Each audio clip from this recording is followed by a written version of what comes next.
So I'll begin. Bismillahirrahmanirrahim. Assalamu alaikum everyone. Thank you for tuning in.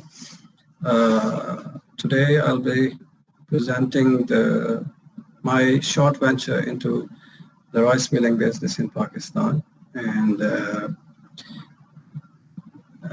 just as Waqas introduced me earlier, I have a computer science graduation from GIKI, and shortly after I went for my MBA. And on my return, I have been running Watan Rice Mill as an owner and CEO since 2009. A little about the mill itself.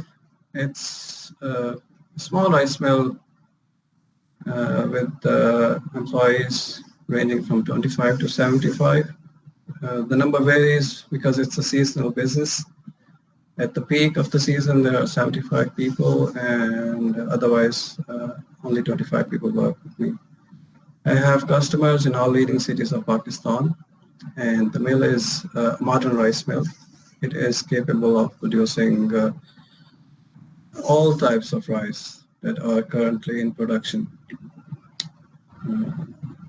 Okay, so the purpose of this presentation, it's a little confusing to me as well, to be honest with you.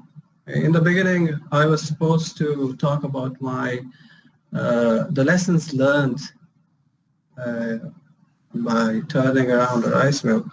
But as I was preparing the material, a thought crossed my mind that I will be talking to you very brilliant thought. So what's the point of talking about my experience, which is it's not something very groundbreaking. It's very fundamental in nature. I applied very fundamental knowledge that I learned in my academic career and solved some problems. So I will be touching those topics very briefly, but my thought here is to invite your attention to applying knowledge to a sector that is way behind. It lags way behind in technology adoption as compared to the rest of the world. So we have a large number of mills in Pakistan. This premise applies not only to rice mills, but also to flour mills, feed mills, pulse mills. Most of the mills that are in Pakistan in agricultural sector, they are very slow in adopting technology in their day-to-day operations. So that is the premise. We will be focusing primarily on the rice sector in Pakistan and using Watan Rice Mill as a case study to highlight some of the challenges that the industry faces. And then we will focus on the opportunities that are there for someone to, exploit those opportunities and create value not just for themselves, but for the sector as a whole. I'll be presenting 3 opportunities. Just as an example, there are various other opportunities. And if someone wishes to study the sector, I'm sure they will come across more. So just to bring you up to speed to basic knowledge about the rice sector in Pakistan. The rice crop as of year 2019, Pakistan's total rice production was 7.5 million tons. About 40% of that was consumed in Pakistan, and 60%, which is about 4 million tons, was exported. And the export generated $2 billion of revenue, which is 8% of our total export income. Land usage, which is second only to wheat, is about 2.89 million hectares. And the sector contributes 1.3 to 1.6% to our GDP. All right, here's a fun fact. Rice has more than one type. I included this slide specifically because when I started this business, trust me, I thought there was only one type of rice. There was just rice. But to my surprise, there are about 108 varieties which were approved by the government of Pakistan in the last 15 years. However, only 48 of them were released and are found in the field, and thankfully the majority of business is done in only 15 of these 108 varieties. On the right, you can see the production in each of the 4 provinces. Punjab and Sindh take the lead. Globally, in 2018, Pakistan was the 7th largest country producing rice. An interesting fact to note here is that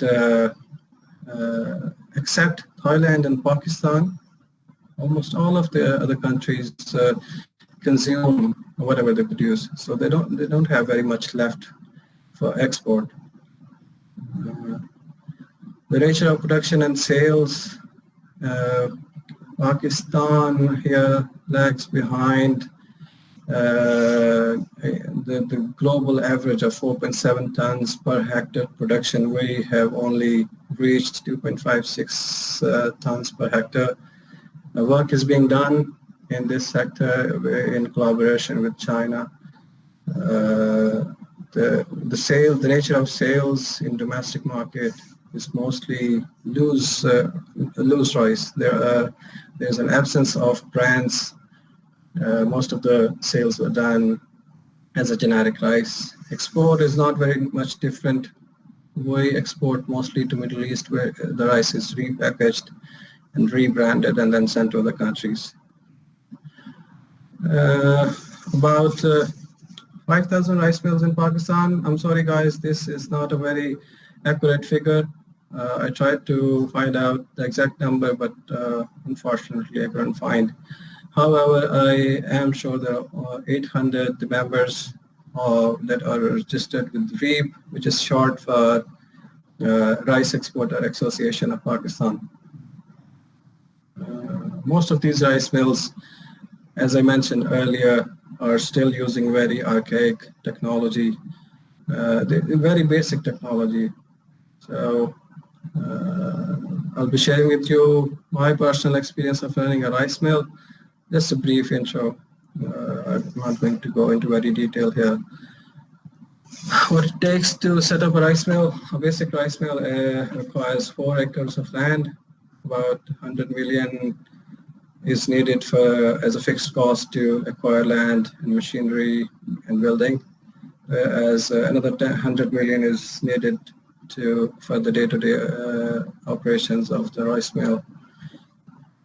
Employees 10 to 25 permanent, 25 to 50 on daily wages. When I first entered into this business, of course, I lacked the industry insight, and there was not much information available.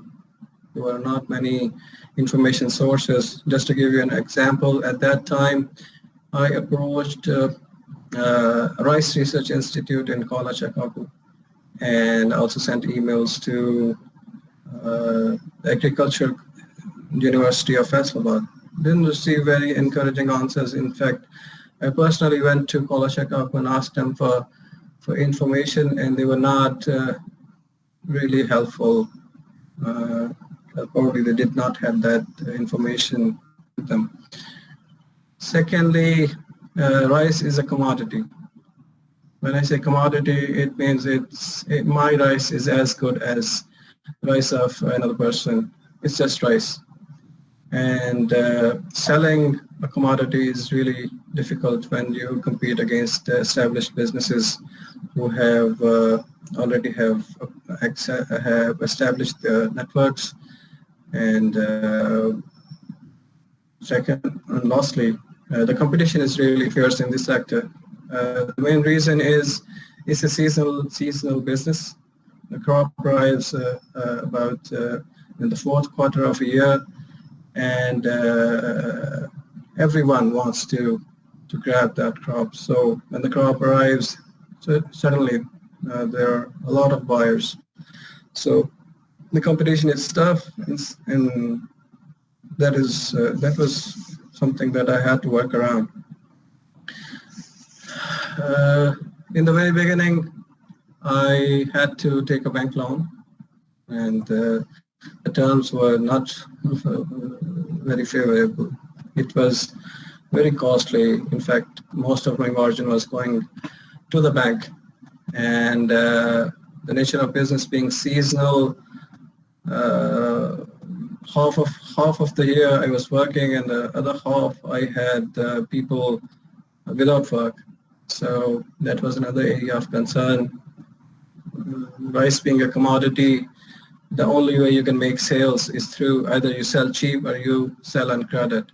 And when you sell on credit, you run out of money very quickly.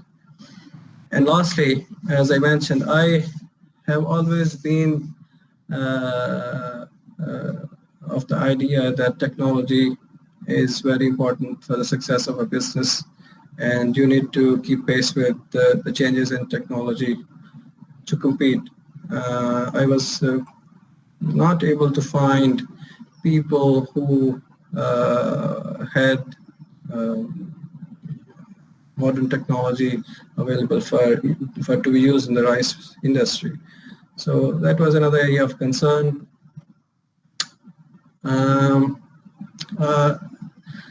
Over the 10 years, I have been able to grow my business decently, focusing on the fundamentals. And at the start, it was just a basic mill. Now it's a fully equipped modern processing plant that's capable of producing all types of rice. And the way I did it was I valued my team. It's very important to hang on to people whom you can trust and whom you can count on. So that sort of startup team is still with me to this day.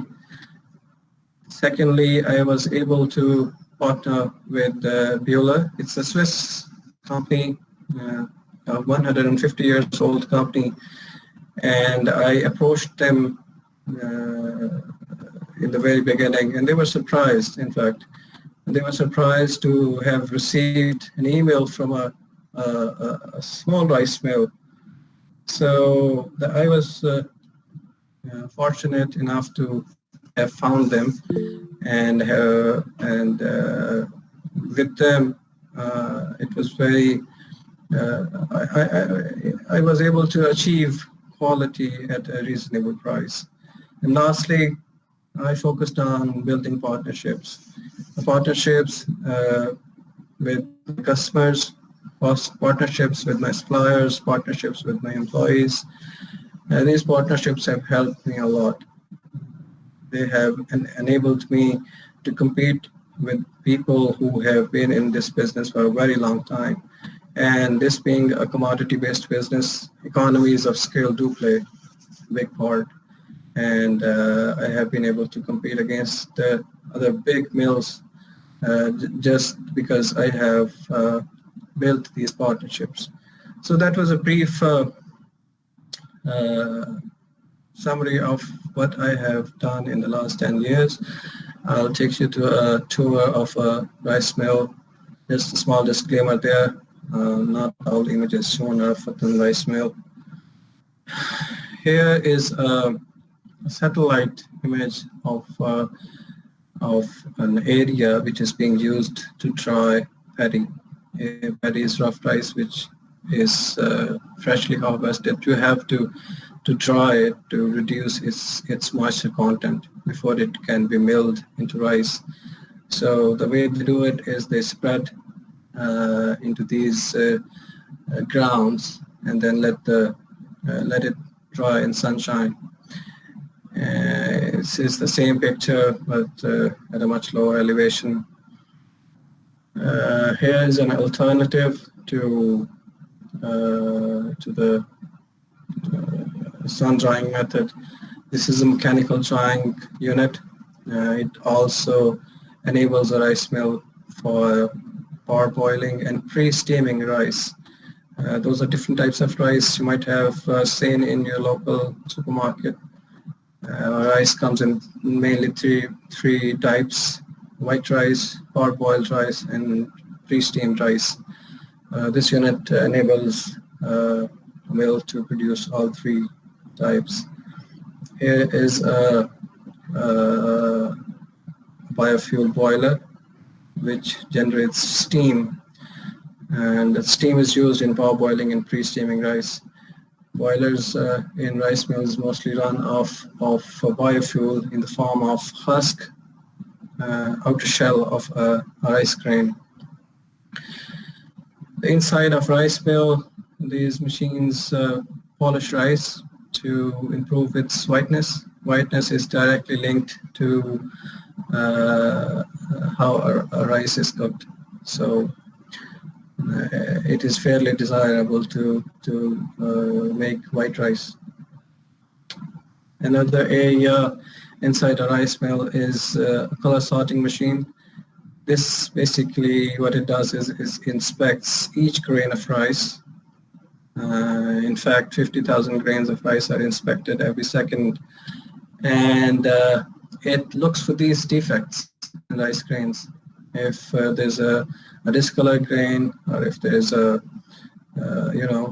damaged grain of rice, or any other foreign material that exists in rice, the job of this machine is to remove it. Now that we have covered the basic functioning of a rice mill, you might be wondering how does a rice mill makes money?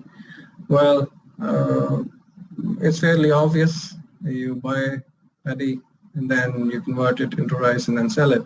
I won't be talking about that. In fact, I'll be talking about another avenue.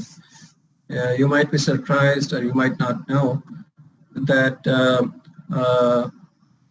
an undocumented market exists where people invest their money. Just like you buy a piece of land, you can buy any commodity, be it rice, wheat, pulses.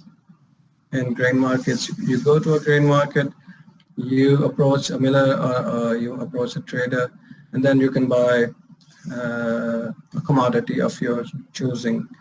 In fact, it is fairly desirable to invest into commodities at the time of harvest, because large quantities are available for sale at that time. And since not that the processing and storage capabilities of the sector as a whole is limited, it's spread over the whole year. At the time of harvest, large quantities are available and are in bulk supply, so the prices are usually much desirable. Here is a look at the last 3 years. People who have invested in rough rice or paddy were able to achieve these returns on investments. On the left side is the year. The second column is the types of rice, super, and those weird numbers are basically the types of rice. The next two columns are the starting rate and the ending rate. These are prices in rupees per 40 kg, which is the norm.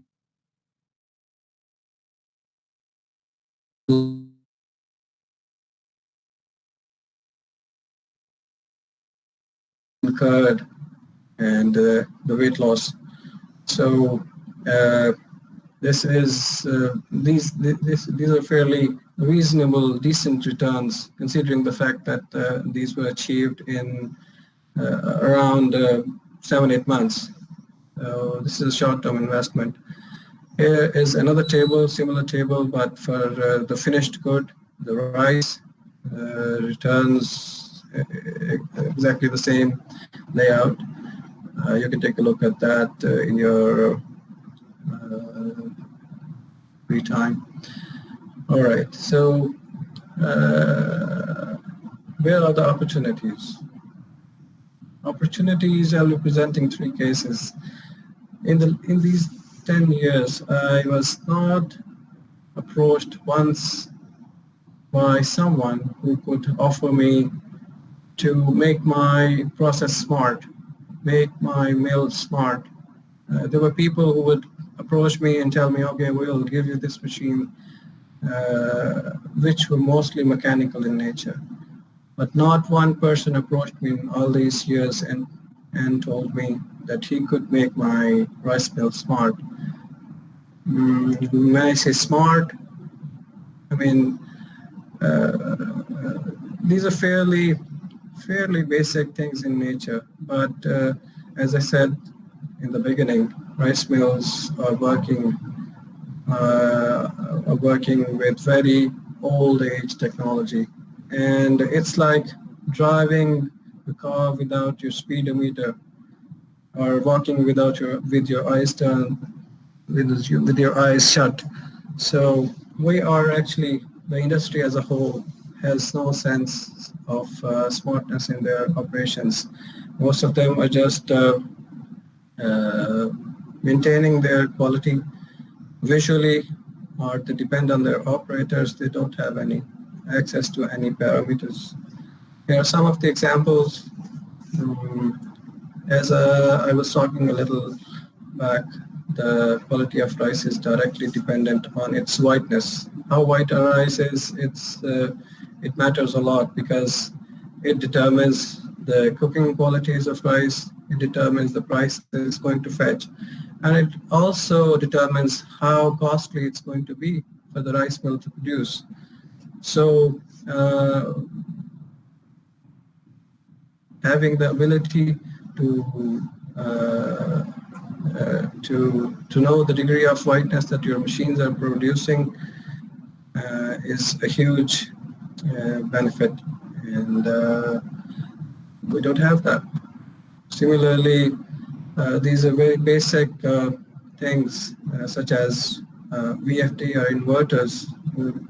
This, similar to what you have in your inverter ACs, they not only save you electricity, but also enable you to control your processes.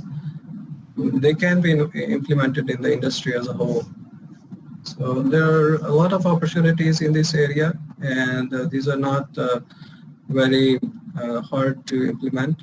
Someone with a fairly basic knowledge can do so, and I assure you it's something that the industry needs. Secondly, moving on, I'll be talking about a smartphone application, for example. A smartphone application that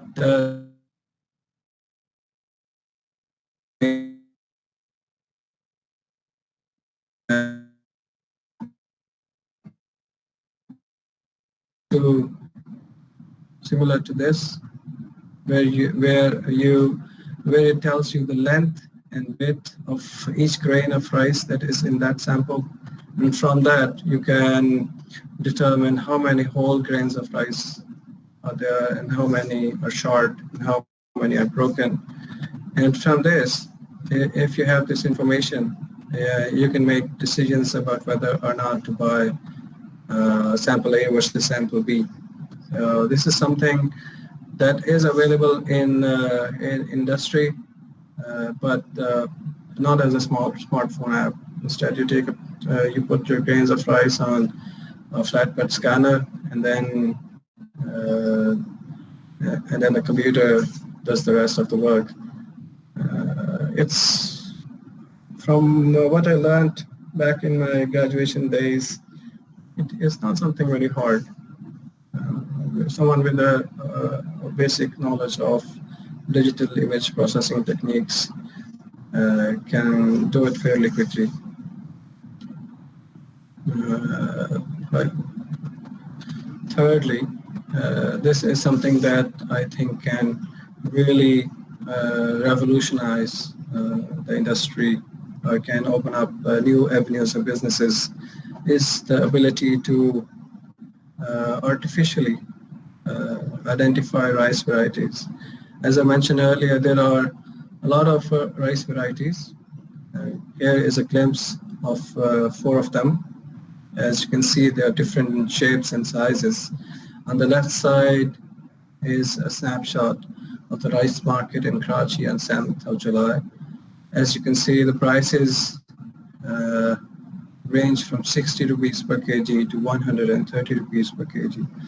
So it is fairly common in the sector to find cheaper varieties being mixed with expensive varieties. So people, what we do is we have people working in laboratories who manually, visually identify each grain as a variety, as a different variety, and then a report is generated that that tells you how much how much is the mixing, how much is the blending, or how much of cheaper varieties found in an expensive variety. So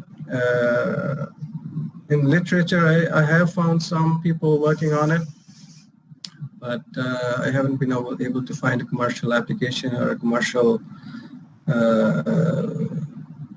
solution that provides this ability to digitally capture a sample and then analyze it, and then generate a report that tells you the percentage of inferior varieties in a superior variety. So this is another opportunity that can be worked on. I hope I have talked about a lot of things that were of some value to you guys. At this point, we have reached the end of our presentation, and now, if there are any questions, I will be happy to answer.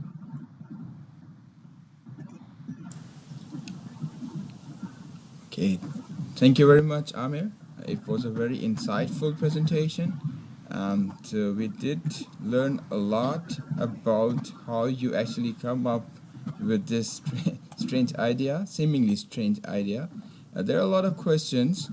Maybe you see in the chat window, you can see people have dropped some questions. For instance, Wakas Javed, he's saying there's very interesting choice of industry to join for a tech grad. So there's one question. Then please tell us bit about making that choice. So how you come up with this idea. Then he also asked that what did Bola do to you? I mean, how did they help you out? And tell us a bit about the partnership with your employees and partners, how you keep them with you. All right. Well, to answer the first part of your question, the choice of industry was made because my father and my grandfather, they have been working in grain markets of Pakistan as trading companies. They had a small trading company in a grain market, and to me it was always a very idea that I wanted to explore. So it was not something out of the blue, as you can see. It was in our family. It was people. My father and my grandfather were working with the agricultural sector, so I thought I would explore it further. Secondly, Bueller enabled me to produce a good quality rice at a competitive price. That's what it enabled me, and also it gave me a competitive advantage in terms of being the first one in the area. Actually, I was the first one at my scale who partnered with Bueller, so that also helped me. Partnerships with the employees and partners. When I say partnerships, I'm sorry, there's some noise. Yeah, the question was that how do you keep your partners or employees? So tell us a bit about the partnership with your employees or partners. Like, how do you take them along with you during your journey or during the running of the rice mill? Well, it's all about value. We talk about when when we talk about partnerships, we talk about value for the both the, for both the parties. You don't really have to uh, you have to take into account that everyone is interested in their own for their own benefit. So somehow you have to align the interests of both of the parties together in the same direction, and then you can create something that is valuable to both of for both of you. As an example, for my employees, we have been in a very organic relationship. Everyone can approach me and we can talk about whatever idea they have in mind. And we have a profit sharing scheme in place. So they have the motivation to work harder and not just work for a fixed salary. Similarly, when I talk about my suppliers or my buyers, I always strive to create value for them. Sell, make sure that I can benefit them in whichever way possible. So in return, they also do the same for me. That's what I meant when I said I have partnerships with employees and partners. Hope that answers the question. Yeah, I hope it does.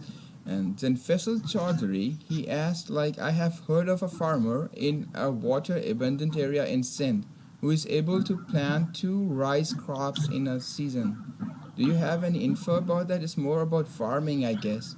So have you, I Yeah, mean, yeah, please go on. I have heard about it too. There are people who have been able to do that, but I'm sorry, I don't have any deep insights into this topic. Okay. Okay, then there is one question from Shahid Khan. And he says that we are Organic Republic Industry in Karachi, and he wants you to partner with him. So that he also, like, if you see the chat, he also dropped his contact, so you can do it later on. I'm sure I'll get in touch with him. Yes, sure. Yeah, and then there is like a question from Majid Upal. He asks, can you please share that what changes you brought in your mill? What was the impact and how you got the benefit?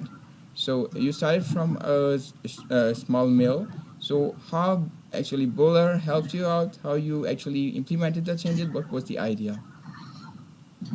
Well, the idea is, as is, I'm sure, applicable to any mill. You have to be at the top of your the technology incorporation is very important because it enables you to create value just not for yourself but for your customers as well through reducing costs.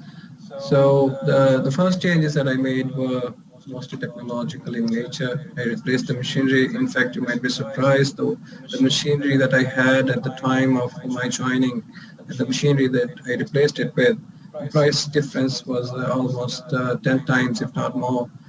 So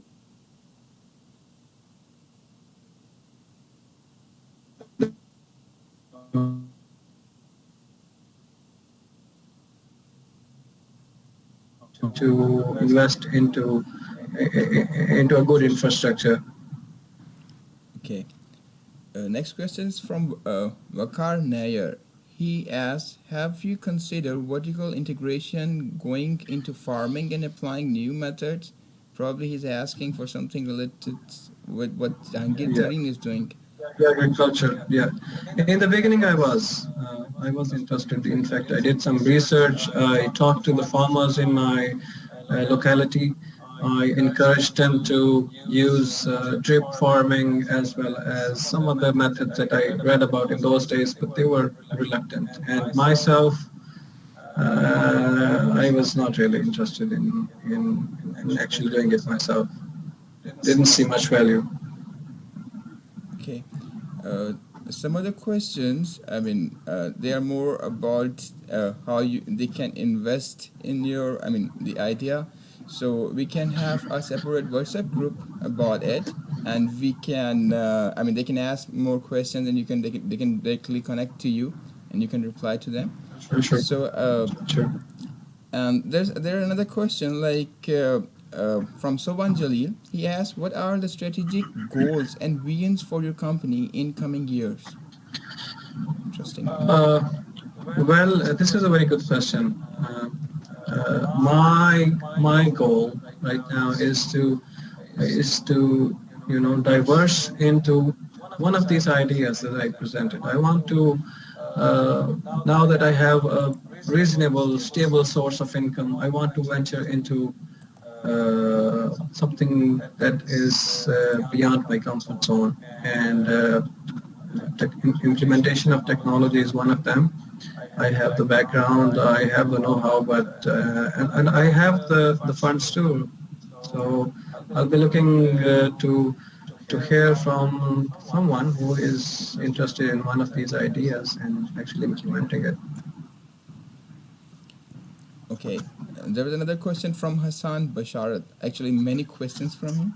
So let's go through that one by one. One is, are you aware what technology solutions exist in developed countries for the two opportunities you have identified? Like one was like percentage of grains, and the second was identifying the percentage of mixing of cheaper, extensive varieties.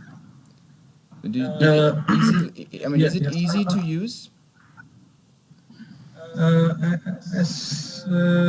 I think that the first part of his question, to answer the first part, there are solutions available actually to, and they are based on not as available as an app, but you have to connect your flatbed scanner and then connect it to your computer. It's not very mobile in nature, and also they're very expensive. Given the fact that this is not rocket science, this is very basic in nature. You just take a picture and then you scan for the rice grains, and then you just measure their length and width. Nothing fancy about it. So I just came across an app which is in development by someone who is in India. I think the name, if I'm not mistaken, was Grain Inspect, something like that. He was trying to achieve something similar on a mobile phone. The reason I am focusing on a mobile phone is the mobility factor. Someone can just take it with him to the field and do it on the go. The second part, where being able to identify the mixing of cheaper and expensive varieties, I'm not aware of any solution right now which is in existence at the moment. Okay. There's another statement from Ayub Koro. He says, "I'm a rice farmer in Larkana. Do you have any plans to have a mill in Larkana in Sindh?" So maybe we can ask it. I mean, we can respond to that later in our WhatsApp group, right? Sure, sure. Okay. So there's another question from Irfan Niaz. He asks, "Can you create consumer-friendly and export-ready rice-based products?" Yes, we can. Market ready. Yes, we can. Okay. All right. One more question is, do you have a sales department? Do you, sell the product? How do you sell the product, in fact? Probably that's from Faisal Chakat. No, we don't really have a sales department. It's not a huge mill, and I take care of the sales mostly myself with the help of some of the employees. Okay. Another question from Faisal Chakat. He says that how do you recruit employees? For example, a supervisor. What is average expectation of such employee? Well, we mostly get people who are already working in the field. They already have some experience, and that is basically what we're looking in an employee, is the experience that they have already in the sector. Okay. There's another question like Pakistan is an agricultural country. So you mentioned that it has very low production of like rice, that actually is even below the world average. So Much below the much yes, below. yes. So do you have any thoughts on that? How to improve that? The reason that we are way behind the world average is mostly because of the types of rice that is being grown in Pakistan. We are focusing mostly on aromatic types of rice, and they have a tendency to produce to have a lower uh, production per hectare. Whereas in the world, mostly there are hybrid varieties, non-aromatic. They are naturally uh, much more production based than aromatic varieties. The work is being done in this sector already. There have been some seeds which are being introduced with the help of China in the local market, and they have much more production rate than what is already available. Okay. Another question is, how do you plan to uh, actually perform your daily routine? For example, like for a fresher who actually starts a business with rice mill, is it difficult for the person to actually execute the tasks, or have to learn, go through some, like for example, you've been through the MBA, you already have this like and computer engineering experience. So what did you require to learn all that that actually is required to run a mill? Uh, if I understand your question correctly, uh, of course, if you're going to run a business, you need to know the basics. You need to know the ins and outs of that particular sector so that you can compete with your competitors. It's a competition. The more you know, the better you're going to be. And the education does help. My computer background was not really helpful, but the MBA was, and it helped me a great deal. The fundamentals helped, the core ideas helped. Okay. Another question is, you highlighted about a secret market. So can you explain a little more about that investment opportunity? It's not secret. I mean, it's secret in the sense that you don't really hear about it. It's a market which is based on people that are working in the grain markets, and it consists of traders, brokers, right, millers. People usually approach either one of these, uh, and you can invest into a commodity. You can invest into wheat. You can invest into rice. You can invest into a pulse.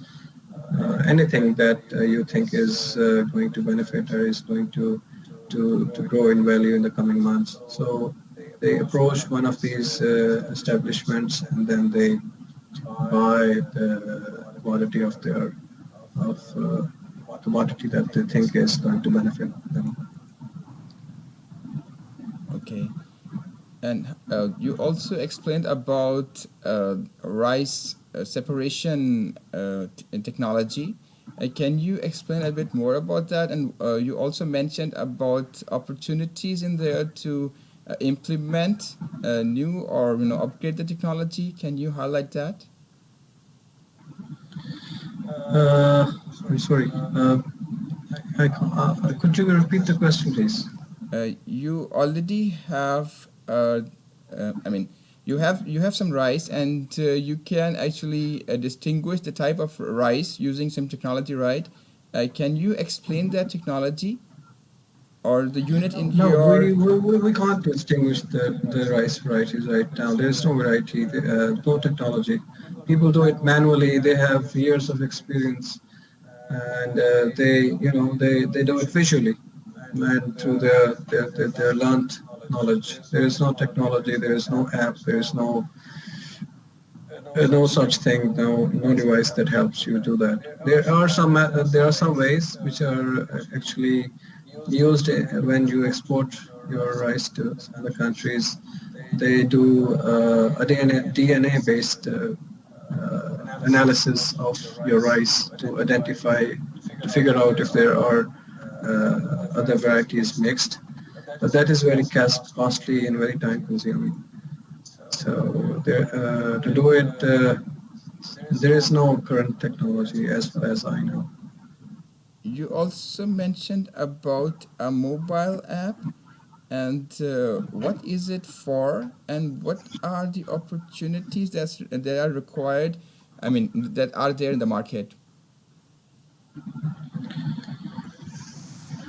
I missed it again, Lucas. Could you please repeat the question? Okay, you mentioned about a mobile app that can distinguish rice grains. So is there any way to, I mean, to upgrade that, or is there any opportunity there in the technology sector to do that? Yes, there is definitely an opportunity for someone to make that app. You know, with the current technologies available, the deep learning, I think it is fairly uh, feasible to do it if done properly. Okay, so far have you contacted any company, or like you already have contacted with Bola? So any other company or partner to implement something like that? No, I have not. It's a completely new business idea. I would like someone to explore it. I was, in fact, interested myself some time back, but because of the workload and shortage of time, I was not able to really delve deep into this sector. But this is an interesting thing if someone is willing to take it up. Okay, from Amir Wahid, can you speak a bit more about how Buller helps you become more competitive? What was your pitch to them? How do you sell your product to them? I'm sorry. When I said I partnered with Bula, I didn't mean that they were my customers. I was their customer. I purchased from them their machinery. They are a technology supplier. They supply rice mill and feed mill machinery. So I purchased from them. Okay. So was it difficult to purchase? I mean, how was the process purchasing from them and bringing the technology to Pakistan? I'm sorry. How did you purchase from them and brought the technology to Pakistan? Is it convenient for the new person? Yes, it is. It is. Right now, it's much more convenient than it used to be. I was the, I was among the first ones at that time that they did not even have an independent office. As far as I remember, they were sharing an office with some company in Lahore. Right now, they have a huge establishment in Lahore. So it's much easier than how it used to be. Okay. You can just approach them and ask them, and they can have the technology available to you. Okay, from Hassan Basharat, what is the monetization potential of the two technology apps you have identified the need for? This is a very good question, actually. Uh, this, I mean, I haven't really looked into much into it, but speaking from personal experience, the potential should be great because, as I spoke earlier, a lot of underground work is being done. People are buying and selling rice all the time. It's just not just at the time of crop harvest. It's not that mills buy rough rice from the farmers and then they produce rice and the rice is being sold to the end customer now. Instead, the millers are purchasing rice from each other. traders are purchasing rice from us. There are investors who are purchasing rice from us. So a lot of trading is going on, and these apps have much utility for people who are looking to purchase rice. Right now, the alternative is to have an equipped lab where you analyze the rice samples before you make your purchasing decision. So the utility is there, and it applies to a lot of people, not just rice mills, but to to the traders as well as to the brokers. Okay. Another question from Kuram Ahmed Said. What about the organic certified rice? Do you have them? I'm sorry, Horam, we don't have organic certified rice, and I'm sure it has potential in the international market. Okay, another supplement from him. Probably you've answered it, but he also wants to know that if there any potential of an organic rice in international markets.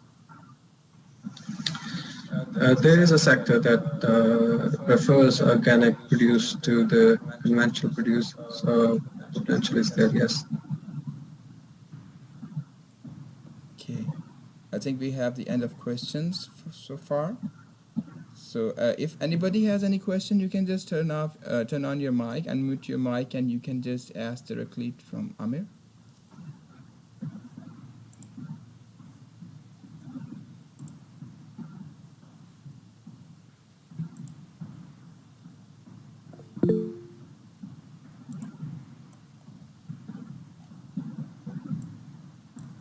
Oh, we've got a couple of more questions. One is from Imran Munawar.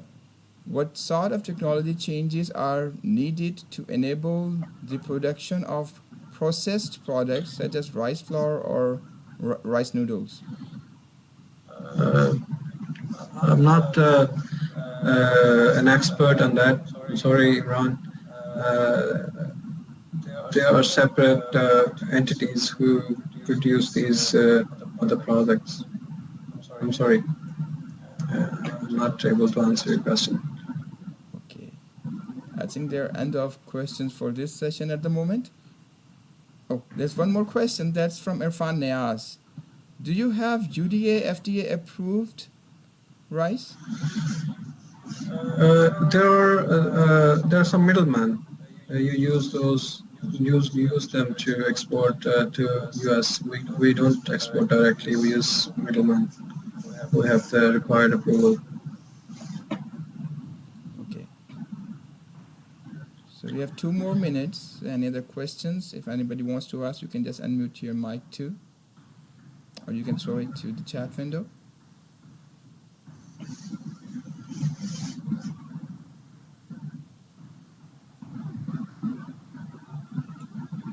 So I guess no more questions. So that takes us to the end of this wonderful presentation. So if we have any other questions, we'll have a separate WhatsApp group, and the people who are interested in investment opportunities or learn more about how to set up their own rice mill, they can contact Aamir directly through that WhatsApp group. So hopefully we'll come back next week, next Sunday, with another session. And until then, have a nice day, have a nice weekend.